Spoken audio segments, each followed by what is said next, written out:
podcast, guys. This is your host, Serge. We're back in the building with CJ King, aka, Follow me. and Espoir, aka Mullet. Yes, sir. How you guys chilling tonight? Man, I'm doing good, We're man. good, I'm doing we're good. good, we're By the good. grace of God. For the grace of God, right? Can't complain. God is good. That's the best thing. When I hear people say God is good, what do you say? All the time. All the time, all the time. That saying has been around for a while now, right? All right.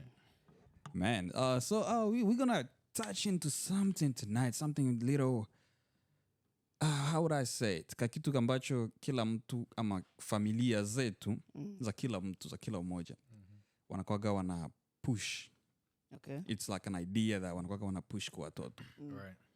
Na hiyo ni kitu ambacho kuoa ama kuolewa. A lot of ndoa, tuseme ndoa. Ni kitu ambacho kila familia, kila parents anakuwaga ikishafika certain age, Right. tunaanza kwa okay, when are you gonna get married? Do you got a fiance? All right. You know, do you have somebody in your life? So we just want to touch base and see. None of us here is married, of course. How do you know? No, I never come to a wedding. Wedding doesn't mean marriage, but okay. Go Exactly. That's what what we're gonna get into.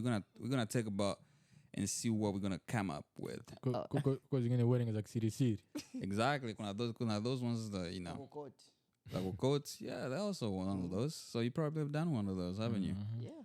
Never know. You never know. So yeah, ladies and gentlemen, you know, we're gonna talk about that.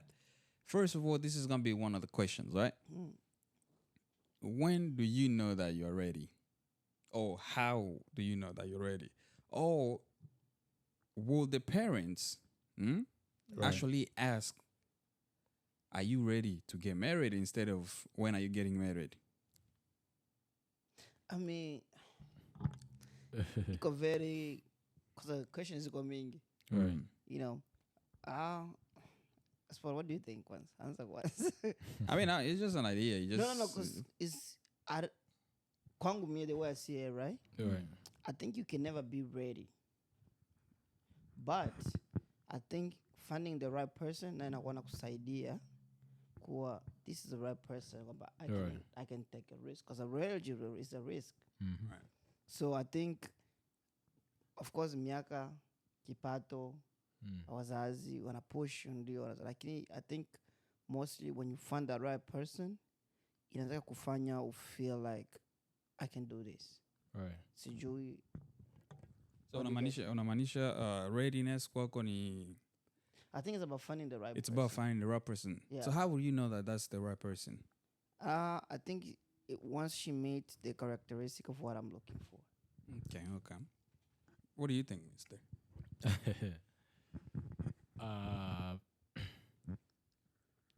For me, I think let me see. Adi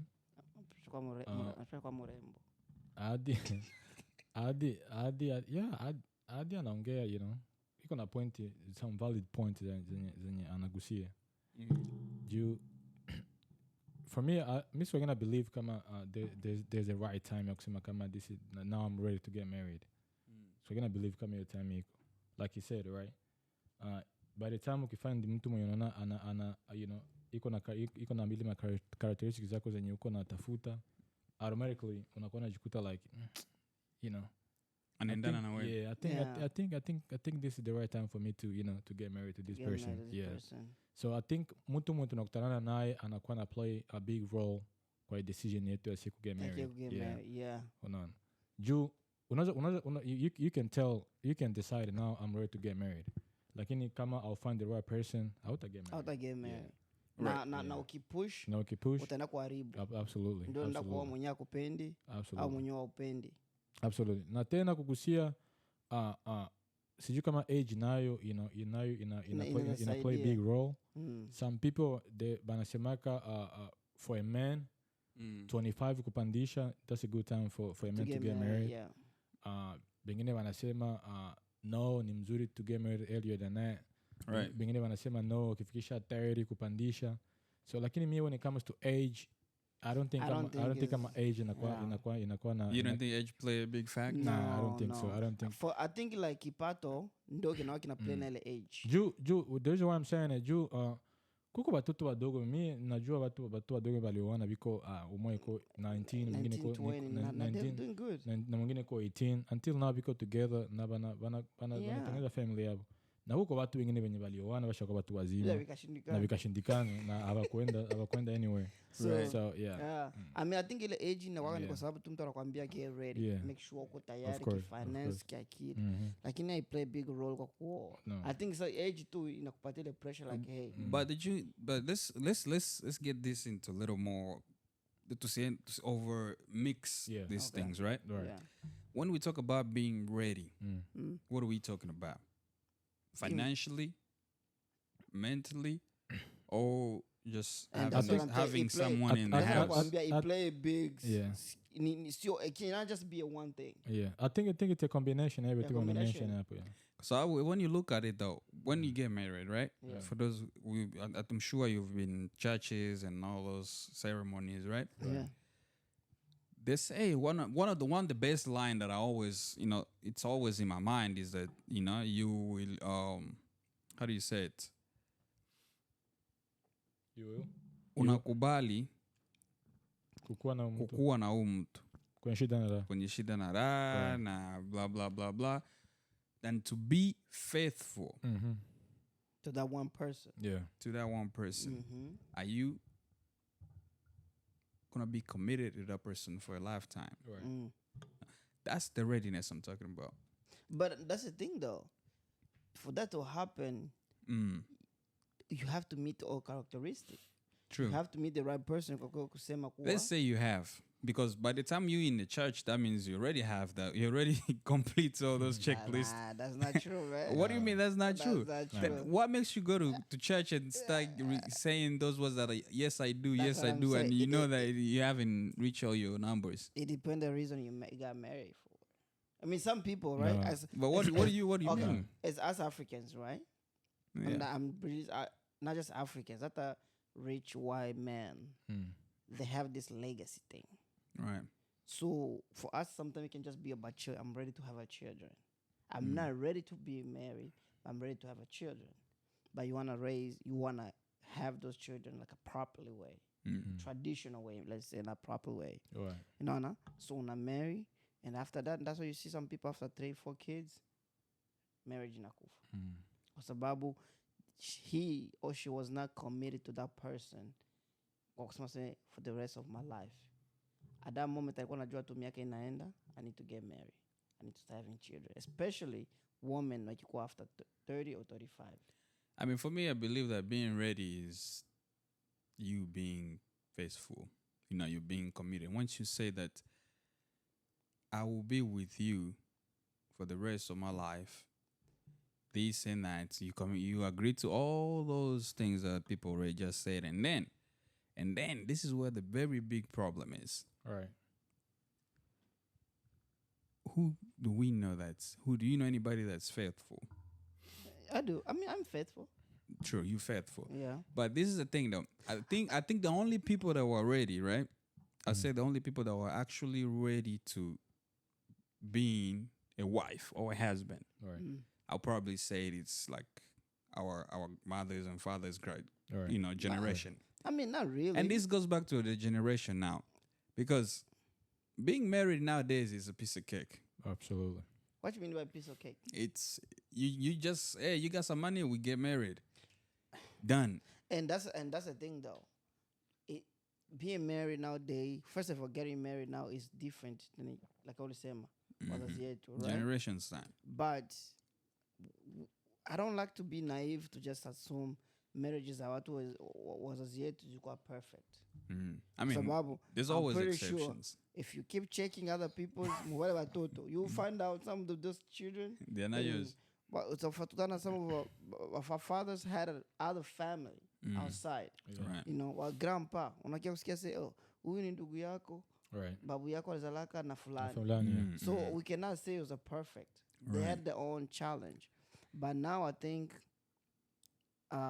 ni kama life standard ishakuwa hapa Now, the people we're trying to get married now, it's not about marriage. It's becoming like a fashion. All right. No, huyu anataka jisikike tu nishaoa. Nishaoa. No, so ni kama watu they're not taking too serious sababu anajua kuwa because first of all wanawake wanapenda kuolewa kwa sababu wanajua everybody's doing it. Wanaume wanapenda kuoa but wako na assume kwamba namfanyia mwanamke favor. Right. Sababu I can get options. So a lot of women want to get married. So I think ndio tofauti iko pale. Plus options sasa hivi ziko mingi social media. It's hard to be faithful. Yeah, you know. But I don't think faithfulness it should define you being ready. Exactly. I think yes. No, your faithfulness, yeah, inaweza that might be right. You cannot decide to get married to someone kama ndani yako you don't think kama utakuwa faithful kwa mtu. Vipi kuhusu wala ambao tuko na idea kuwa I want to marry more than one woman? Hiyo inakuwa ni conversation nyingine. Of course kama uko na idea kupenda ku get married to more than one female, right? Yeah. I mean, kama ule mwanamke utawana naye she's down to do that. She's down. I'm the man. Nah. I'm the man. I get to decide that.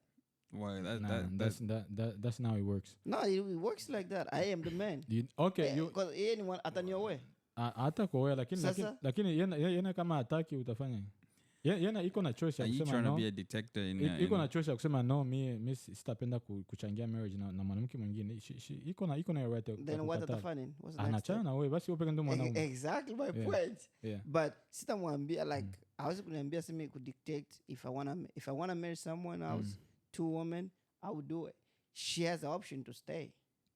Nah, she can stay. Nah, that's she can leave. But I'll still. That's wrong. That's wrong.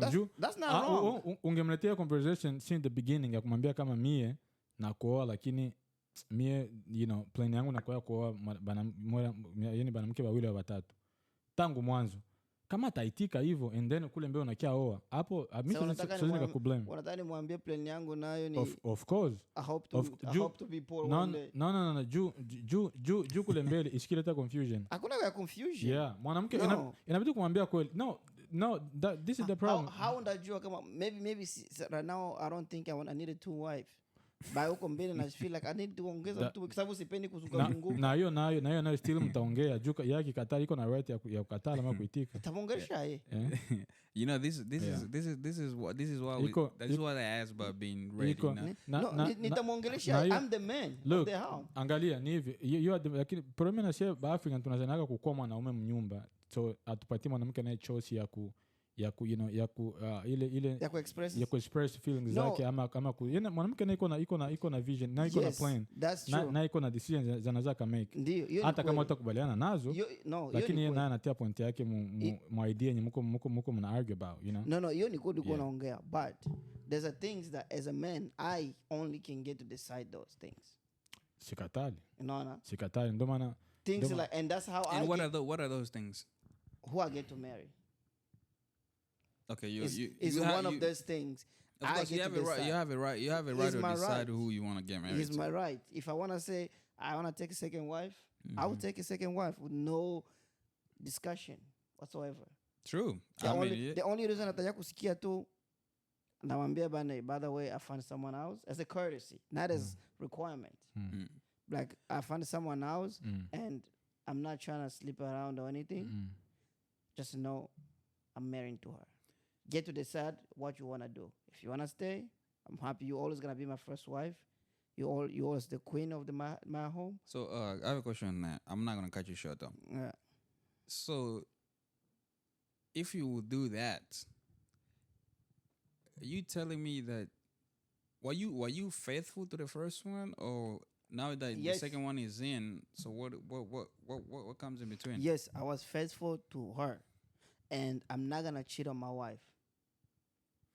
I'm not going to sleep with the other woman until I'm married to someone. Look. I'm married the other girl. Wewe naelewa ni hivi.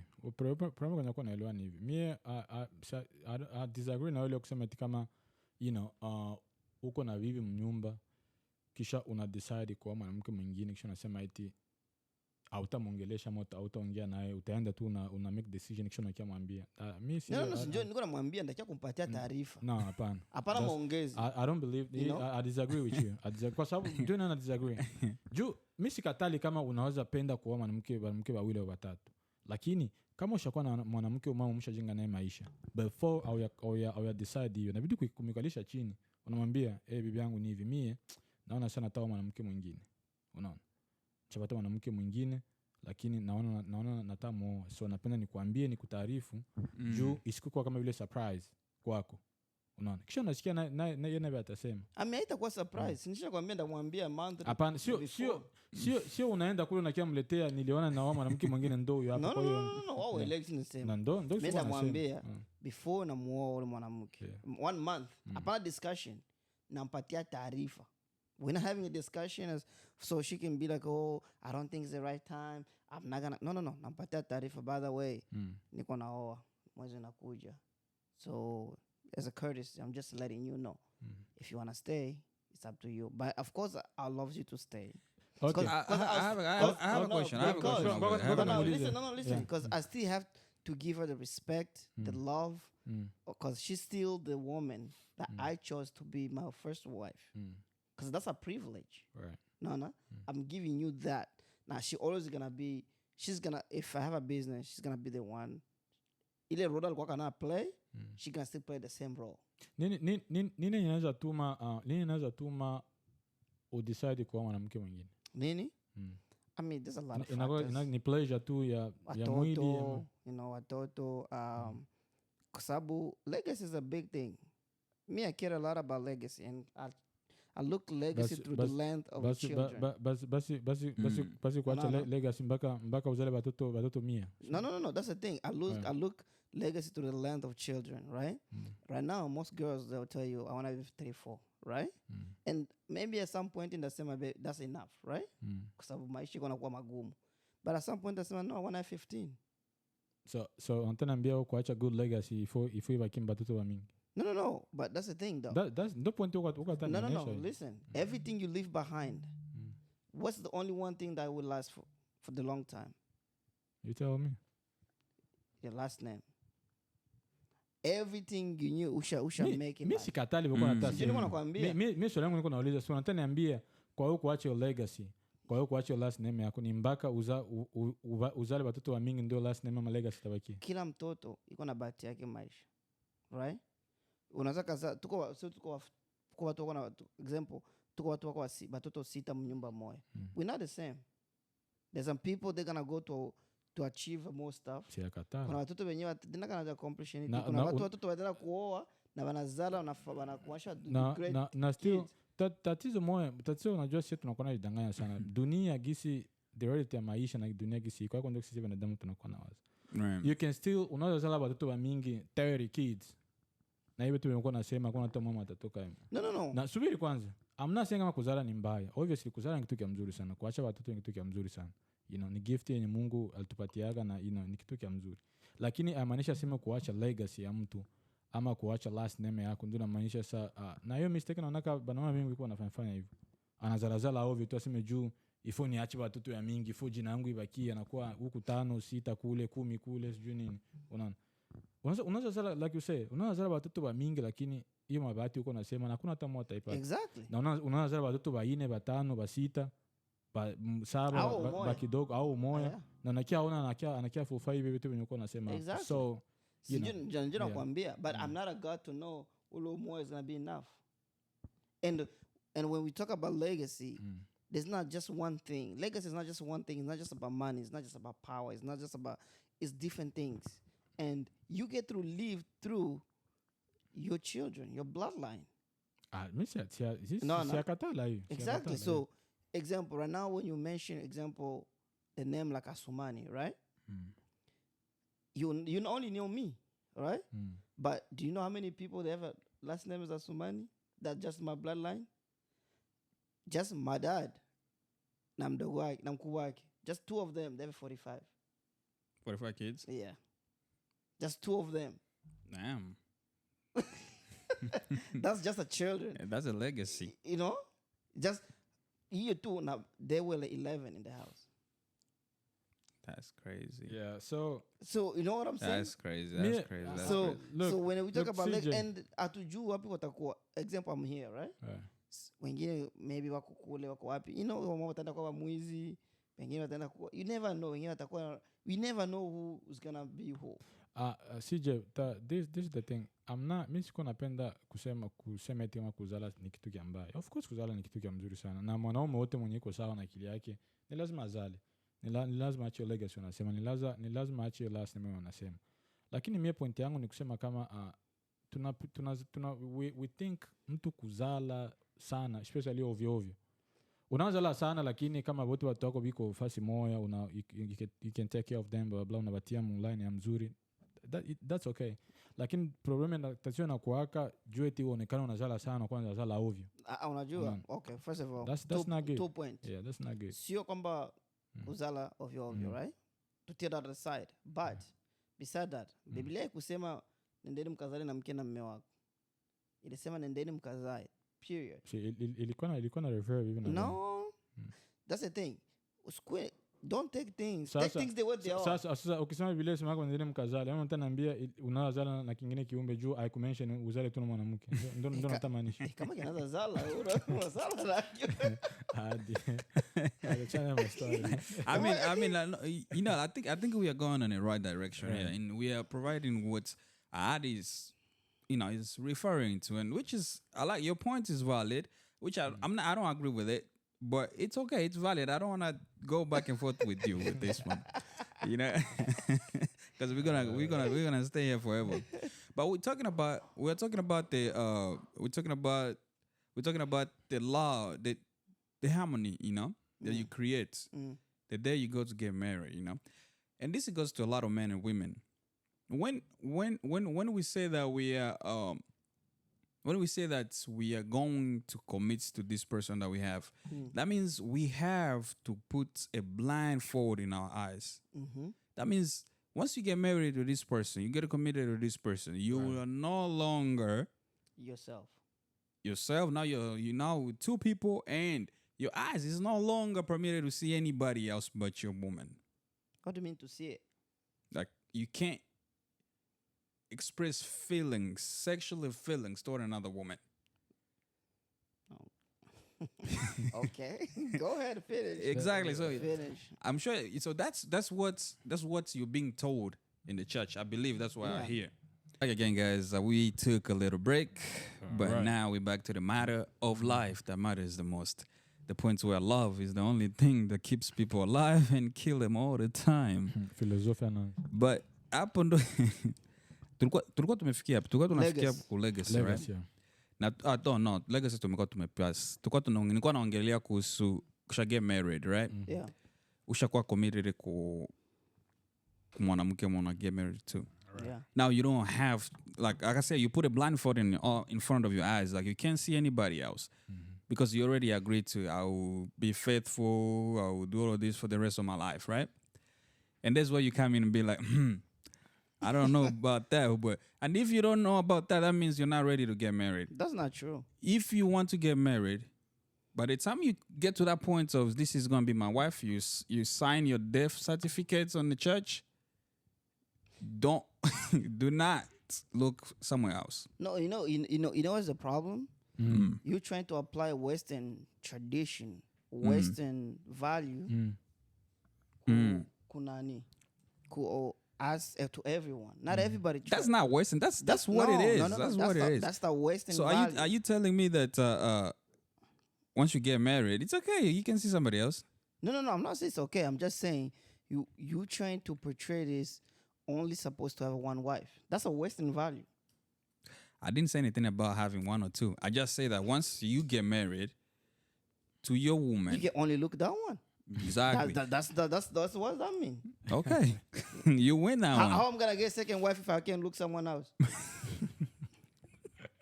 That makes no sense. Like that's white people and Western thing, and that's nothing wrong with that. You know, right? There's nothing wrong with that. If that's what you wanna practice, that's okay. So I believe that you particularly one person, Ahadi, you Yes. prefer to marry more than one person, more than Yes. one woman, right? Yes, Okay. if I want to. No, Not- not if you want to. Let's go to the idea that you do want to get married more than two women, so we can be on the good side. So we're not gonna agree and disagree in this, because you're gonna tell me that if you get married, you still get to marry somebody else, and then we're gonna go back to my point where I say once you get married, you no longer have the idea of going and date anybody else. Now we're Listen. gonna go back and forth. Listen. So give me your idea that Listen. this is me. I'm gonna get married to two Listen, women. I look at marriage as transactional thing. Okay? Marriage is It's transactional. transactional. What are in- you buying when you selling? What is in for me? Right. What is Okay. in? Oh, for you. That's Okay. okay. What is in for me? Mhm. What is in for me is your children. Right. Okay? And what it is for her? Whatever she She wants. that's up for her to determine that. Okay. That's not for me. For me, I know I'm getting married because I want to have children. Okay. Because I can live by myself. Mm. Okay. You know? So Yeah, I agree with you with You that know? one. Yeah, it's So- transactional. That Transactional. transition, I it's agree. transactional. I agree on that. So Like, in it, the only reason it's now No, no, to no. get to have That- kids. no, that for me. Yeah. Okay, for you. Okay, yeah. What else? I can cook. I can clean. What else? You can still have kids you without getting married. Exactly. Okay. That's my point. But again, to go to Nongelea That's not your kuhusu point. raise. I can do No, the to go money. to Nongelea kuhusu raising the kids Right. together, Yeah. right? Mm. Meaning, I want to have kids the traditional way. But traditional way does not mean to have a kids with one woman. I mean, it would be nice if I've reached that level. But I'm saying, like, yes, naweza nikakuwa, lakini ikifikia tu anajisikia, I want to add the second one. What religion are we talking about? Doesn't matter. No. You can't say it doesn't matter. No, 'cause- no. I'm saying, Can you go in one church and get married twice with two different women? who said I have to go to church? That's what I'm saying. But What who- religion? but So who we said I have know to go where to to church? stand. Who said I have to go to church to get married?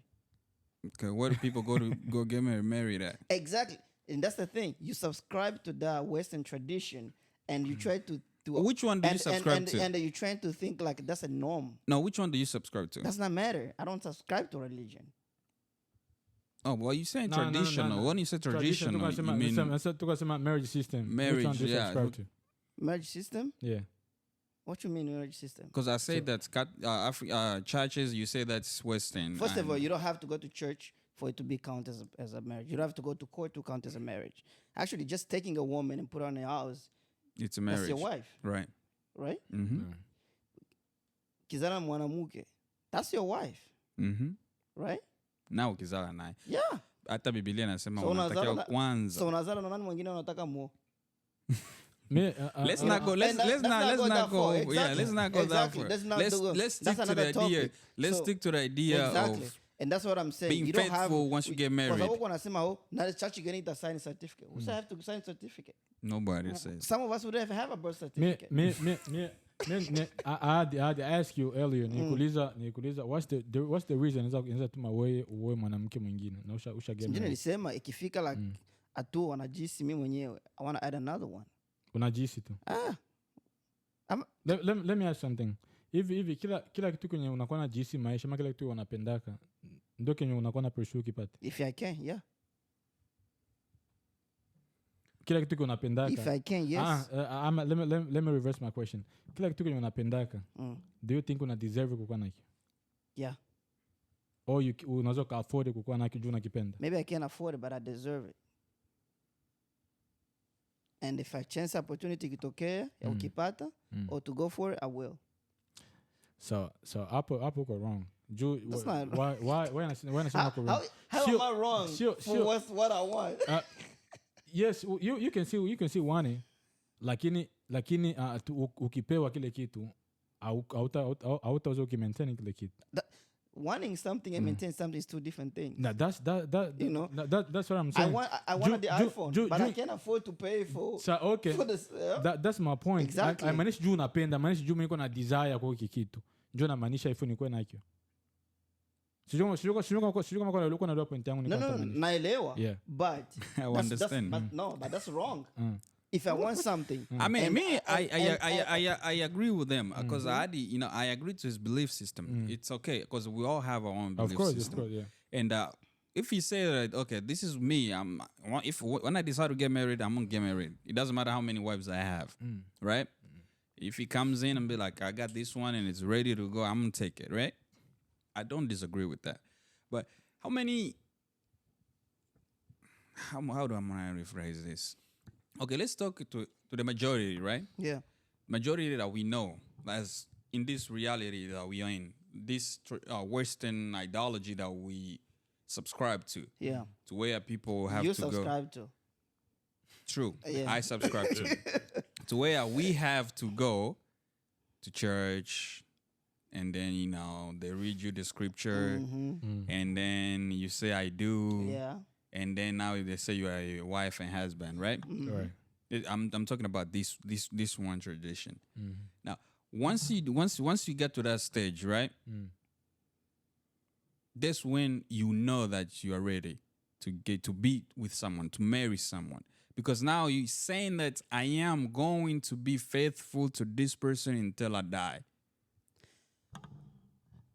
Okay, so the faithful part, I'm not okay. I disagree, but I'm not in terms of cheating. I agree that I will not cheat with this woman, right? I agree to that part. Right. And not But they don't have. There's no no, interpretation. no. Listen, I'm not disagree because cheating is wrong. No, I'm disagree, and not because of Western. It's just, and that's what I don't have to cheat. If I want someone, I'll go get them and marry them. If I think I like them that much, right? Cheating, I disagree. Like I don't think you should be cheating when you're in a marriage. You know, but I think I see where you're going. Cheating is not. You're not gonna do cheating. no. You meet this girl and you like her, and instead of me cheating, why don't you just marry you? Yeah, right? I'll be like, hey, I like you enough. I think to be your wife, right? Obviously, because I'm not gonna jeopardize my marriage for one night stand or for 1 week, right? So it's like if I like you that enough, and you like me enough as you claim, and you already know I'm married, and are you okay to be my second wife? Okay. If you're not good, I'm not good enough to be for you to be my second wife. We don't have to do anything. I already have my wife at home. At that point, see disagree now. At that point, you go right. Yeah. Juu, ukisema approach a female, right? Approach, let's say, unaongea naye, unamwambia kama uko married, blah blah blah, uko na mwanamke mwingine. She knows that kama uko na mwanamke mwingine, and then an accept kukuwa your second wife. Unaona? Hiyo misikatadi. Lakini mi point yangu, mi disagreement yangu kwenye iko ni ile ya kusema juu niko mwanaume mnyumba, so siwezi nika involve bibi yangu mwiyo point, mwiyo idea mi kutaka kukuwa na mwanamke mwingine. Ndale tatuna kumwambia nisha bibi mwingine ewa ni mimi decide kuoa, this is my second wife. Tusharudilia hapa. Mimi nilikwambia hivi. Listen. Sikusema si ndamleta mnyumba nje kwambia hey, mwanamke mwenzako. No. What I told you is like once I'm ready, tushamaliza kila kitu, wedding is set. Na hata kumpatia taarifa bana. Just heads up. Kusikia kwa jirani asi nilioa. So next month niko na wao mwingine mwanamke. I'm not bringing uko nataka to bring a topic for discussion. I'm not bringing topic for discussion. I'm bringing niko naleta taarifa. Sikia kwanza. Nikaso naleta taarifa ya msiba. Sikia sasa. Unaona tatizo maisha na kuweka nini? Tunafanya vitu kushindwa kujua kama mwenye tuko naye ni mwanadamu na iko na roho na iko na feelings. Yeah.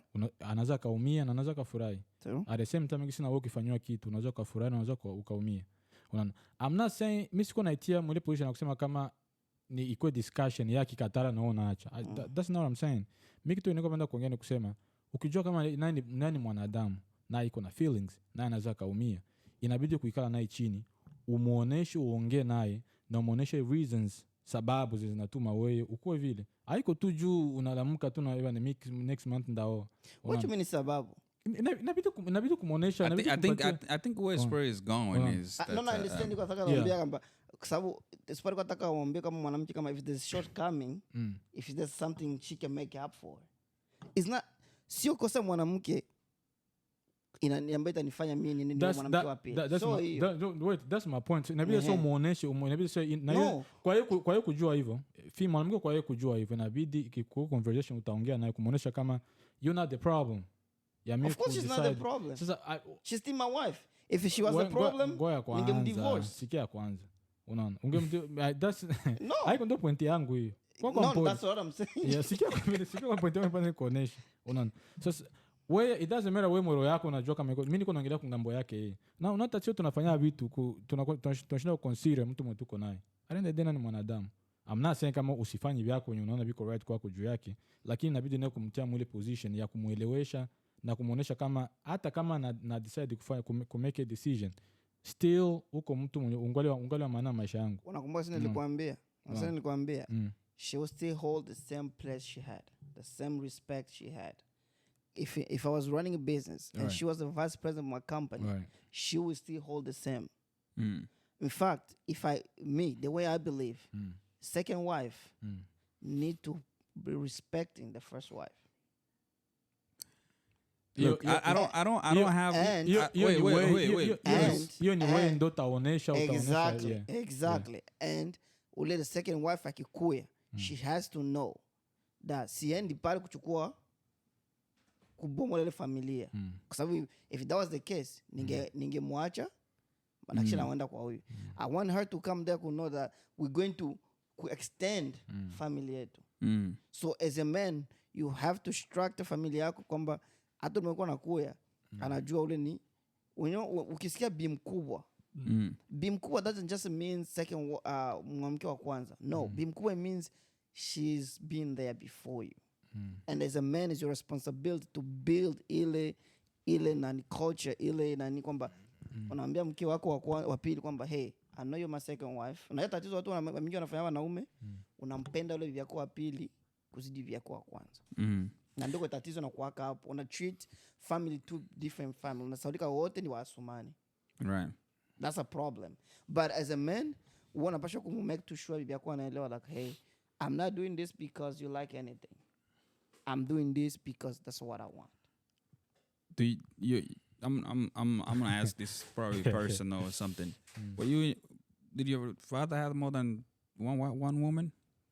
If it happens, it happens. No, I'm saying you. Yeah. If what? Your father. Yeah. Did he had more than one? Yeah. Okay. I mean, I understand. I understand that. I understand the idea. I understand the ideology. Idea comes from, yeah, the philosophy. No. It's not that. It's not that. Actually, growing up, I was against that. But as I getting older, I'm starting to realize, okay, it's not a bad thing. Right. Because I love legacy.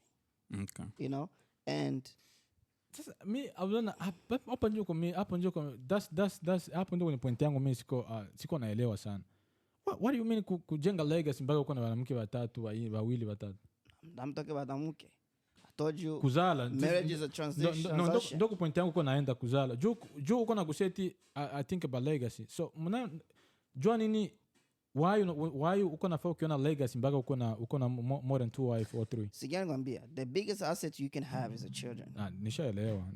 Exactly. So I'm not saying everybody kona namba yake watoto wenye anapenda. So aweza mwanamke mmoja au watoto wenye unataka kuwa nao. They can. But why if I can change it? So you just want more than two women. So usipende kugusia eti ni juu ya legacy. No, it's a legacy. Kwa sababu nini? First of all, damu ziko tofauti. Mtoto mwenye utazala na mwenye utazala iko tofauti.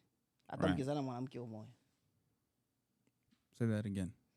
You both can have one woman. We can share a woman and have two different kids? Two different kids. Na basi ni hivyo na damu ni hivyo. Of course. Exactly, that's my point. So njo natamanisha ni? Njo ifozana wanamke wawili watatu juu. Kama bibi yako kwa na damu ya chumvi ya maskini. Naja kuta watoto wote ni vijinga. Unaona look. Now I think what idea is trying to do is sikia kwanza. Unaona hiyo ideology hiyo za idea zenye hadi iko nazo na ndo ideas ndo tuko tunachikuta tuko tuna mesa familia zetu juu ya kukuwa na wazazi vitu waseme no ifo ni pime huku juu ni make sure kila mtu kuna bahati yake.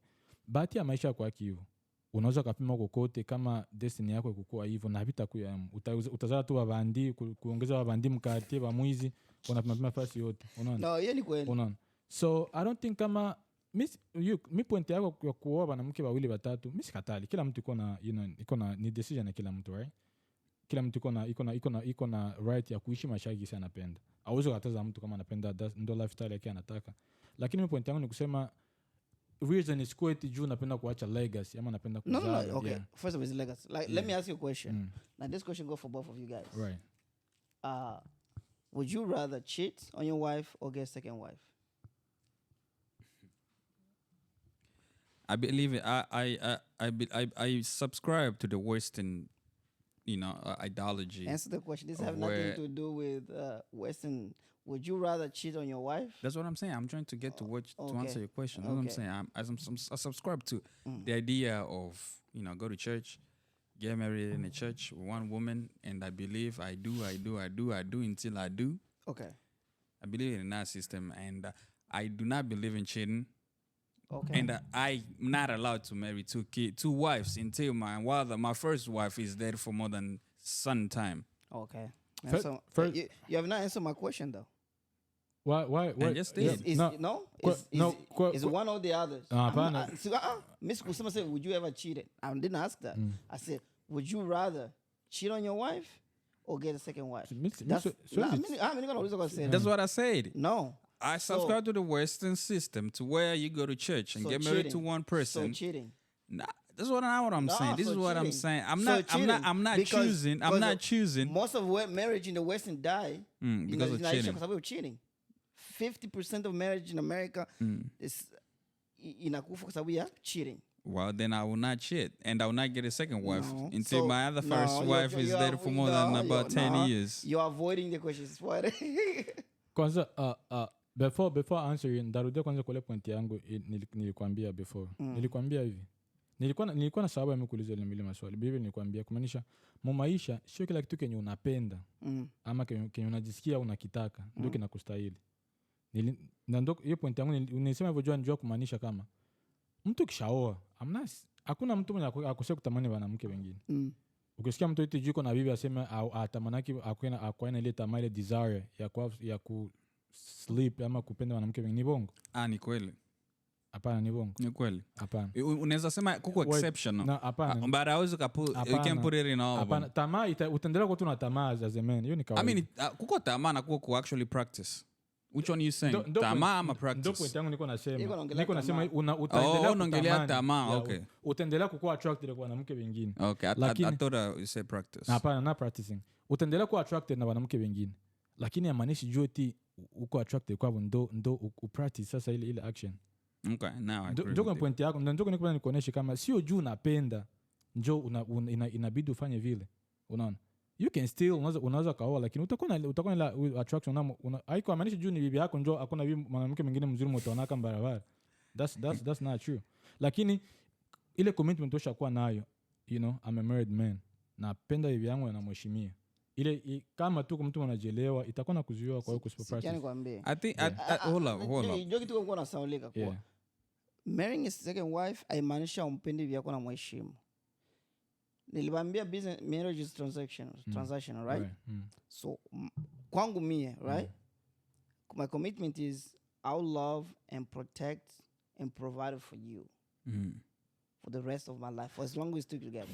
So before it takes second wife, the only question I need to ask is, can I afford it? That's it. If I cannot afford it, then I shouldn't be getting into that business. But if I can afford it, you going? Yeah, why not? Okay. I mean, like I said, that's what I said earlier. CJ King, his ideas, it's not bad. It's okay. It's understandable to some people, right? That also have the same belief system as you. But you gotta understand. Majority, right? You know why? Because almost everyone cheating now. Unasikia? I wouldn't say I know those, but the only difference is they're not bold enough to get a second wife. Is that right? But they just rather cheat. And when you cheat is the worst because you're telling your wife she lacks something. Right. There's a saying that says, follow your daddy's whatever instruction, but don't forget your mother's teaching, right? All right. So basically, what you're saying, it makes sense into my head. I mean, because my uncles, they have more than one woman. They have tons of kids, right? So I understand where you come from, and that doesn't really change the way I see things, the way I feel about things. Now, it's part of what he's saying is the point of what he's saying is that as you put your idea that way, you undermine the other factor, What other factor? your wife. How? Basically, what he's saying, you have to give, Her heads up. you have not a heads up. You have to actually communicate with her. Be like, hey, you know what?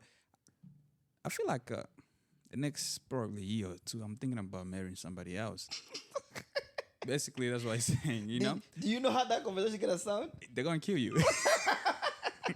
So, Now, but what his probably saying is like you have to be more open to the person. But that's what I'm doing. Like, caress her feelings.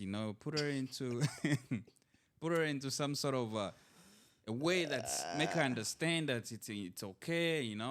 Even though I'm getting another wife, you're still gonna be my first woman.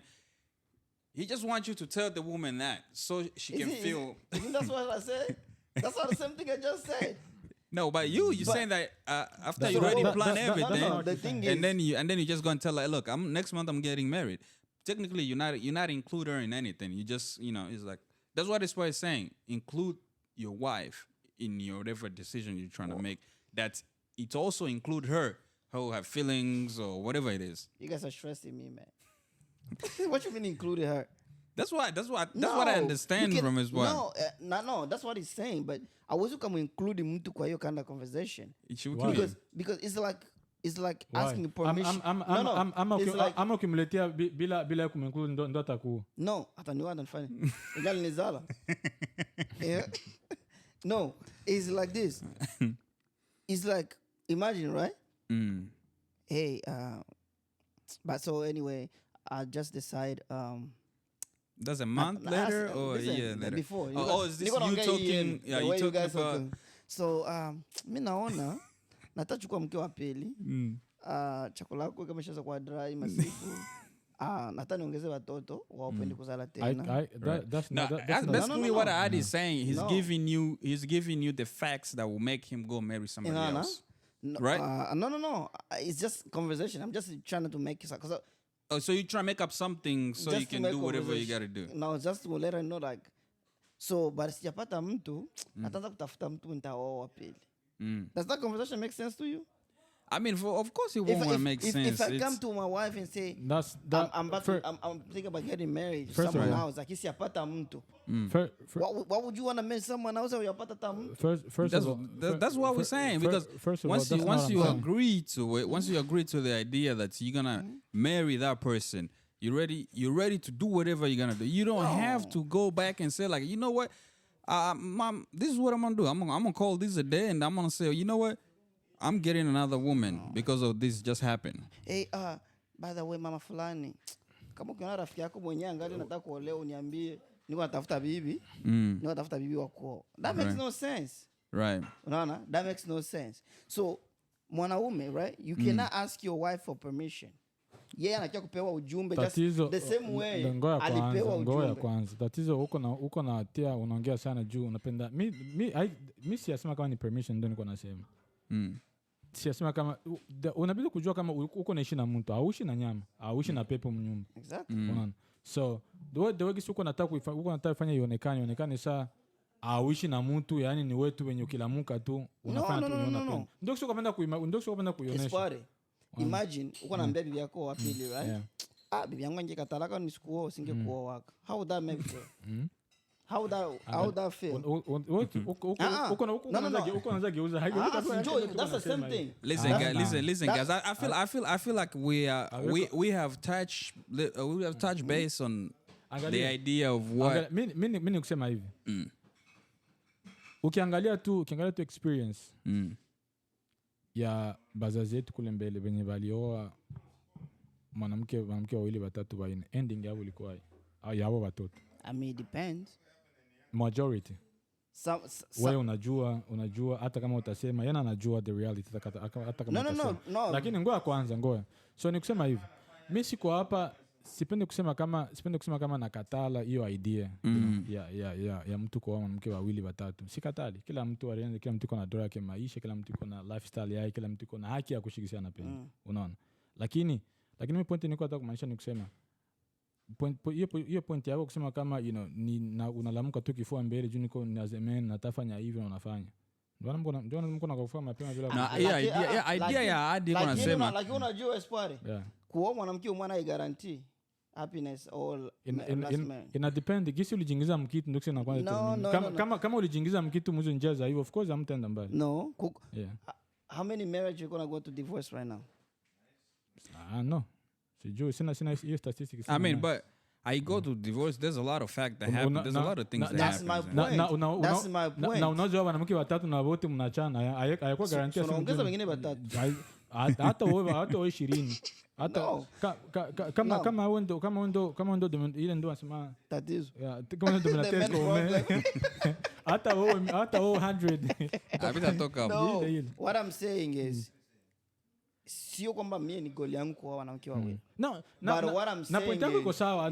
No, what I'm saying is ikitokea I see somebody that I feel like I can actually be with this somebody else, I have no problem whatsoever marrying that person again, having two wives.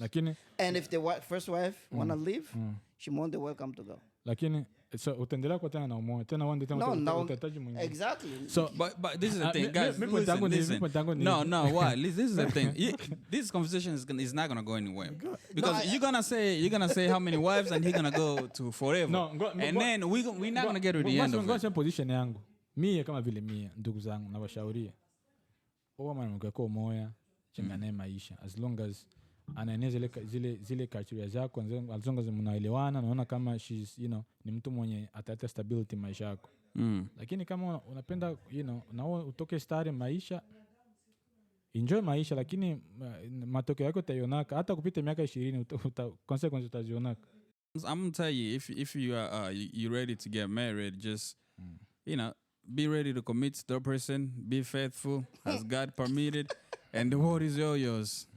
Be going, forget about other women, be faithful, be committed, don't cheat, don't get married twice if your religion doesn't permit it. Let me hear what Adi got to say about it. No, what I would say is this, right? As a man, find what works for you. Right. Okay? Because you only have one life to live, and you're responsible for that life. Right. No, only baba ndio anakuwa responsible kila mtu maisha. Hata kama watoto wako mali somewhere atakuwa anasema watoto wa fulani. Mbona uko naongea sasa tuko na disagree na wewe. You right. No, I'm not. I'm just saying. Yeah, that's so right. As a man, if you decide to marry, go ahead and marry. Absolutely. If you can find someone who unafikiri is worth spend the rest of your life with, you should go ahead and marry that person and spend the rest of your life with. Because I think it's a good thing because it gives you peace of mind. Right. But also, if you want to add one or two more, I think you should go ahead and do it because it's life, So, kwangu mie, that's all I would say. Wow. So I hope you do what's best for you. Don't let these guys or the Western decide or bakuamulie what to do. Do what's best for you because ni maisha yako. Right. Of course. Having a one wife doesn't guarantee a happy marriage. And of course. Sometimes having 3 marriage can be the best thing that ever happened to you. Why you trying to sound like to gonna disagree on everything you're saying? That's not the case. You didn't agree. You didn't agree. I mean. If you're not agreeing, we disagree. I mean, I did not disagree with you. Uko right somehow. Like uko bingimi uko na tabia haribishi. So nikusema hivi, like I said, right? Uko responsible on maisha yako, right? Now do what makes you happy at the end of the day. Kama mimi kwangu naona that's not a good idea. Usiseme na wewe kwako it's not good. So as long as you're happy, as long as you feel like uko utaweza ku afford 3, 4, 5, 6, 10,000 females, go for it, Lakini kwangu mimi kama vile mimi, no judgment. I think the best thing ni just find the right person. I just hope nisikusikia una cheat kwa bibi yako. Nitakutia hadharani. I promise you. Mimi nikiwa sitacheat. I keep receipt. Mimi nikiwa I'm not saying kama sitakuwa attracted kwa wanawake wengine. Sikia kwanza. Sitaki kusikia cheat. I was it okay. I was it okay. All right, like I said, guys, we have gotten to the end of our episode tonight. I'm not just gonna close you guys with this, like I said earlier. Just follow your father's instructions, and don't forget your mom's teaching, because it's the best thing. It's the best lessons you ever gonna have. And this is Africa, guys. We're gonna close it. Follow, subscribe. Everywhere you wanna go: Facebook, Twitter, Instagram, everywhere. Twitch. And they say you were born like your dad. You die like your decision. Exactly. Yeah, if you follow your dad everywhere he go, you walk like him. So stay tuned. This is Africa. Bye bye.